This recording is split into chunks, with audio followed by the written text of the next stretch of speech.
Hi കൂട്ടുകാരെ, പുതിയൊരു വീഡിയോയിലേക്ക് എല്ലാവർക്കും സ്വാഗതം. അങ്ങനെ ഭാനുമ്മ പറയുന്നുണ്ട്, ഞാൻ ശ്വാസം മുട്ടിയിട്ടും മനസ്സ് ഒതുങ്ങിയിട്ടുമാണ് ഞാൻ നിൻ്റെ വീട്ടിലോട്ട് വന്നത്. സമയം നേരത്തിന് നിന്നെ കാണില്ലല്ലോ.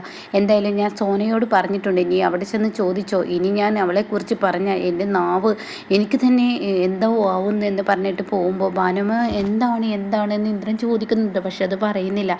പക്ഷേ ഈ സമയം സോനയാണെങ്കിലോ അമ്മയുടെ മകൾ തന്നെയല്ലേ, ബുദ്ധി ഉപയോഗിച്ചിരിക്കുന്നു കേട്ടോ. എന്നിട്ട് പറയുകയാണ് ഷ്യാമിനും അതുപോലെ പ്രതിഭക്കൊക്കെ ചായ ഉണ്ടാക്കി കൊടുത്തിട്ട്, പ്രതിഭയെ നീ ഇപ്പം ഇതെന്തായാലും സത്യേട്ടനോട് പറയാൻ നിൽക്കണ്ട. സത്യേട്ടനെ അറിഞ്ഞു കഴിഞ്ഞാൽ തീർച്ചയായും ഇതിനൊരു പ്രതിവിധി ഉണ്ടാവും. നിന്നെ ഈ വീട്ടിൽ നിന്ന് ഇറക്കിക്കൊണ്ട് പോകും, നിൻ്റെ വീട്ടിലോട്ട് തന്നെ കൊണ്ടാക്കുമോ. അപ്പോൾ ഷ്യാമ് പറയാം, അതന്നെയാണ് നല്ലത്, അതായിരിക്കും ഏറ്റവും നല്ല തീരുമാനം. ഞാനത് തടയില്ല എന്ന് പറയുമ്പോൾ, അതൊക്കെ നിങ്ങൾ പറയുന്നതല്ല, അത് തടയുക തന്നെ വേണം. കാരണം ഷ്യാമ് അത് പറയുമ്പോൾ സോനയ്ക്ക് ഇഷ്ടമില്ല കേട്ടോ. അപ്പോൾ സോന പറയണ ഈ വീട്ടിലിപ്പോൾ ജീവിതം നല്ല സന്തോഷകരമായി പോവുകയാണ്. അമ്മമ്മയുടെ തെറ്റ് മനസ്സിലാക്കി പ്രതിഭയെ ഇങ്ങോട്ടേക്ക് കൊണ്ടുവന്നില്ലേ, പ്രതിവിധി നോക്കിയില്ലേ. ചാപ്പിള്ളയാണെന്ന് പറഞ്ഞ് നടന്നിരുന്ന അമ്മ തെറ്റ് മനസ്സിലാക്കി പ്രതിഭയെ കൊണ്ടുവന്നതിൽ യാതൊരു കുഴപ്പമില്ല.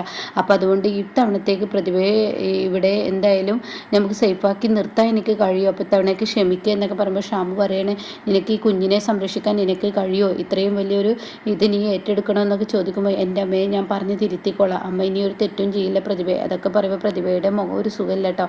അപ്പോഴാണ് ബൈക്ക് നിൽക്കുന്ന ശബ്ദം കേൾക്കുന്നത്. ആരെന്ന് ഞാൻ പോയി നോക്കട്ടെ എന്ന് പറഞ്ഞിട്ട് ഇന്ദ്രനെ കാണാൻ ഷ്യാം പുറത്തോട്ട് വരുന്നു കേട്ടോ. അപ്പോൾ ഇന്ദ്രൻ വന്നപാട് ഷ്യാമിനോട് ചോദിക്കുകയാണ്, എന്തിനാണ് ഭാനുമ്മ എത്ര കലിതുള്ളി പോയത്, അവർക്ക് എന്നോട് പറയാൻ പോലും പറ്റുന്നില്ല, അത്രയും കലിപ്പിലാണ് ഭാനുമ്മ, എന്താണ് ഇവിടെ സംഭവിച്ചിരിക്കുന്നത്. അപ്പോൾ തന്നെ സോന പെട്ടെന്ന് അങ്ങോട്ടേക്ക് വരികയാണ് കേട്ടോ. എന്നിട്ട് സോന പറയണേ, അത് ഇന്ദ്രേട്ട ഒന്നുമില്ല, ഇന്ദ്രേട്ടൻ പഞ്ചരത്നത്തിലോട്ട് പോയതിന് അനുചേച്ചിയുടെ വീട്ടിൽ ചെന്ന് വായി തോന്നിയതൊക്കെ വിളിച്ച് പറഞ്ഞിട്ട് ഭാനുമ്മക്ക് അത് സഹിച്ചില്ല. അപ്പോൾ അത് ചോദ്യം ചെയ്യാൻ വന്നതാണ്. ഇവിടെ ഇപ്പോൾ അമ്മയുണ്ടായിരുന്നെങ്കിൽ അമ്മയും ഭാനുമ്മയെ ഒന്ന് കൈ കൊടുത്താൽ തീരാവുന്ന പ്രശ്നമുള്ളൂ. പക്ഷെ അമ്മ ഇവിടെ ഉണ്ടായില്ലല്ലോ. അപ്പോൾ ഇത് കേൾക്കുന്ന ഇന്ദ്രൻ പറയണേ, അമ്മ ചെയ്യുന്ന ഈ പ്രവൃത്തി തീരെ ശരിയല്ല, എൻ്റെ മാനസികാവസ്ഥ ഒന്ന് അമ്മ ആലോചിക്കണ്ടേ. ഞാൻ അങ്ങോട്ടേക്ക് പോയത് എൻ്റെ കുഞ്ഞവിടെ ഇല്ലേ, അതുകൊണ്ട് തന്നെ ഇതത്ര ശരിയല്ല, ഞാൻ ചോദ്യം ചെയ്യുമെന്ന് പറയുമ്പോൾ അവിടെ ഷ്യാം പറയുന്നത്, ഇത് ചോദ്യം ചെയ്യാൻ വേണം, എന്നാലാണ് അവിടെ നിൽക്കത്തുള്ളൂ. അപ്പോൾ അത് കേൾക്കുന്ന സോന പറയണേ, എന്താ ഷ്യാമേട്ട ഇങ്ങനെയൊക്കെ പറയുന്നത്, അങ്ങനെയല്ലല്ലോ, ഒരു പ്രശ്നം ഊതി പെരുപ്പിക്കല്ലല്ലോ വേണ്ടത്, ഇപ്പോൾ അത് തണുത്തിരിക്കുന്നു. ഇന്ദ്രേട്ട ഒരു സോറി അമ്മയോട് പറഞ്ഞാൽ ഈ പ്രശ്നത്തിന് ഒരു പരിഹാരമായി. അപ്പോൾ അതെല്ലാം കേട്ട് പ്രതിഭ പുറത്ത് നിൽക്കുന്നുണ്ട് കേട്ടോ. വല്ലാത്തൊരു അവസ്ഥ തന്നെയാണ് സോനയുടെ കാട്ടിക്കൂട്ട്.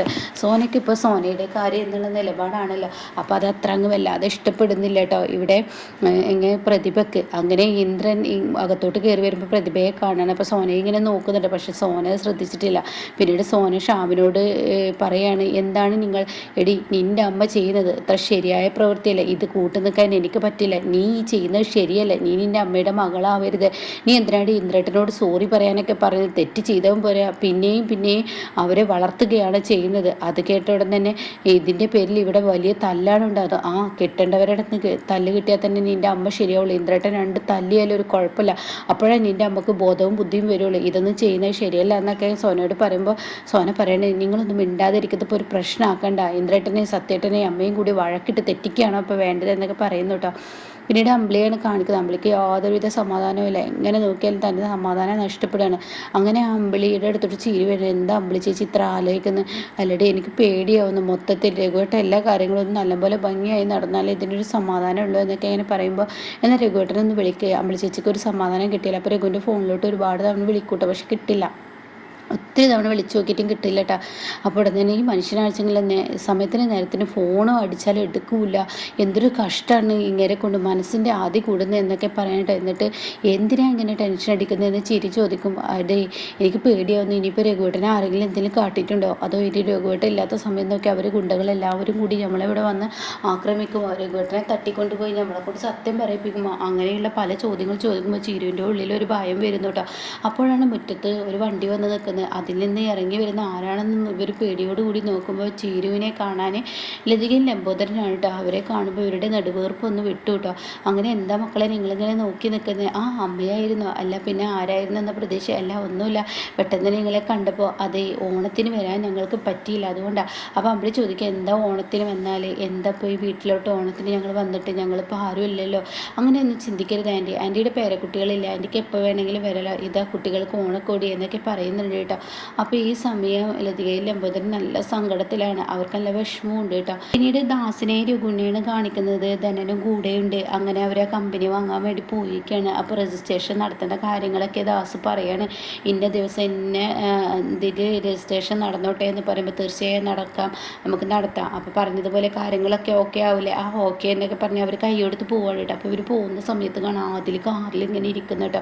പക്ഷെ ഇവർ കാണുന്നില്ല. അതിൽ രഘുവിൻ്റെ കയ്യിൽ സ്വർണ്ണം ഉണ്ടെന്ന് അറിയാൻ വേണ്ടി രഘുവിനെ നിരീക്ഷിച്ചു കൊണ്ടിരിക്കുകയാണ് കേട്ടോ. ദാസ് പറഞ്ഞതുപോലെ തന്നെയാണ് സംഭവിക്കുന്നത്. അങ്ങനെ ഈ സമയം ധനനാണെങ്കിൽ അവിടെ നിന്നിങ്ങനെ വട്ടം കറങ്ങണം. അപ്പോൾ എന്താണെന്ന് അവിടുത്തെ മാനേജർ ചോദിക്കുകയാണ്. അപ്പോൾ അയാളോട് പറയണേ, അതെ ഞാൻ നല്ലൊരു ആളെ കൊണ്ടുവന്നല്ലോ, നിങ്ങൾക്ക് നിങ്ങളുടെ കമ്പനി നല്ലൊരു വിശ്വാസമായ ആളുകളുടെ കയ്യിൽ ഏൽപ്പിക്കാൻ പറ്റിയല്ലോ, അപ്പോൾ ഇതിനൊക്കെ ചെയ്തതിന് തനിക്ക് എന്ത് വേണമെന്നാണോ താൻ പറയുന്നത് എന്ന് ചൂടായി ചോദിക്കുമ്പോൾ തന്നെ അയ്യോ ഞാൻ കമ്മീഷൻ ചോദിച്ചൊന്നല്ല കേട്ടോ, ഞാൻ പറഞ്ഞതാണ് എന്ന് സമാധാനപരമായി പോകുമ്പോൾ എടോ രജിസ്ട്രേഷനൊക്കെ കഴിയട്ടെ, എന്നിട്ട് തന്നെ ഞാൻ വേണ്ട രീതിയിൽ കണ്ടോളാം, താൻ എന്തായാലും എനിക്ക് ബിസിനസ് നല്ലൊരാളുടെ കയ്യിൽ കൊടുക്കാൻ ഇവിടെ കൊണ്ടുവന്നല്ലോ, അപ്പോൾ അതുകൊണ്ട് തന്നെ ഞാൻ എന്തായാലും ഇതിനൊരു തീരുമാനമാക്കിക്കോളാം എന്നുള്ള ആ ലെവലിൽ ധനനോട് വാക്ക് കൊടുക്കുന്നുണ്ട്. അപ്പോൾ ധനന് ഒരുപാട് സമാധാനമാണ്, ഒരുപാട് ആശ്വാസമാവാൻ കേട്ടോ. തനിക്കൊരു ഒരു നേട്ടം കിട്ടാൻ പോവുമല്ലോ. എന്നാൽ ഈ സമയം അതിൽ പതിയെ കാറിൽ നിന്ന് രഘു പോയതിന് ശേഷം ഇറങ്ങിയിട്ട് ഇങ്ങോട്ടേക്ക് അകത്ത് കയറി വരുമ്പോൾ ധനൻ അങ്ങോട്ടേക്ക് പോകുന്നുണ്ട്. പിന്നീട് ഈ മാനേജറുടെ അടുത്തോട്ട് ചെല്ലുന്നുണ്ട്. അപ്പോൾ അയാൾ ചോദിക്കാൻ നിങ്ങളാരാ, നിങ്ങളും തമ്മിൽ പരിചയമൊന്നുമില്ല, പക്ഷേ എൻ്റെ അവസ്ഥ കണ്ടില്ല, എനിക്കൊരു ജോലി വേണം, അധികം പണിയെടുക്കാനൊന്നും പറ്റത്തില്ല, എൻ്റെ അവസ്ഥ അങ്ങനെയാണ്, എനിക്ക് എന്തെങ്കിലും ഒരു ജോലി കിട്ടിയാൽ കുഴപ്പമില്ലായിരുന്നു, കുടുംബം പോകാനാണ്. അപ്പോൾ അയാൾ പറയാം അയ്യോ ഇപ്പം നിങ്ങളെ എനിക്ക് സഹായിക്കാൻ പറ്റില്ല, ഈ കമ്പനി പുതിയൊരാൾ വാങ്ങുന്നുണ്ട്, അവരെ വന്ന് കണ്ടേക്കുക. അതാരെന്ന് ചോദിക്കുമ്പോൾ രഘു എന്ന് പറയണേട്ടോ, പണ്ട് മയൂരി നടത്തിയിരുന്ന ആ രഘുവാണെന്ന് പറയട്ടോ. അത് കേൾക്കുന്നതിനോടുകൂടി അതിൽ അപ്പോൾ ഇവൻ എൻ്റെ സ്വർണം വെച്ചാണ് ഇവൻ കളിക്കുന്നതെങ്കിൽ ഇവനെ പിടികൂടുക തന്നെ വേണം എന്ന് അതിലിങ്ങനെ മനസ്സുകൊണ്ട് തീരുമാനിക്കുന്നു കേട്ടോ. പിന്നീട് മാഷ് ലതികയോട് ലംബോദരനോട് സംസാരിക്കുകയാണ്. അപ്പോൾ ലതിക പറയുകയാണ് എൻ്റെ മകനെക്കുറിച്ച് മാഷൊന്നും ചോദിക്കുന്നില്ലെങ്കിലും എൻ്റെ മകനക്കൊരു മാറ്റം ഉണ്ടാവും. അപ്പോൾ പിന്നെ മാഷ് പറയാണ് എന്തായാലും ഒരു വീട്ടിൽ 2 മക്കളെ വളർത്തിക്കഴിഞ്ഞാൽ ചില മക്കൾ നേരാവും, ചില മക്കളാണെങ്കിൽ വീട്ടിലെ സാഹചര്യങ്ങൾക്കനുസരിച്ചാണ് ചില മക്കൾ വളരുന്നത്. അതിനൊന്നും ഇപ്പോൾ ഒരാളെയും കുറ്റം പറയാൻ പറ്റില്ല. നമ്മൾ 2 മക്കളെ വളർത്തുമ്പോൾ അതിൽ നല്ലതൊന്നും ആയിത്തീരുന്നുമുണ്ട്. അപ്പോൾ അതും വേണം പറയാൻ എന്നൊക്കെയാണ് പറയാനിട്ടാ.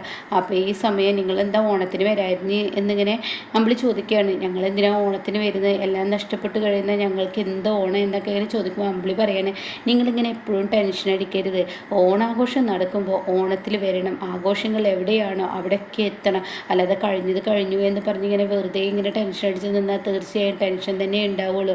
പലതും ചിന്തിക്കാതെ ജീവിക്കുന്നതാണ് ഏറ്റവും നല്ലത് എന്നിങ്ങനെ അമ്പിളി പറയുന്നുണ്ട് കേട്ടോ.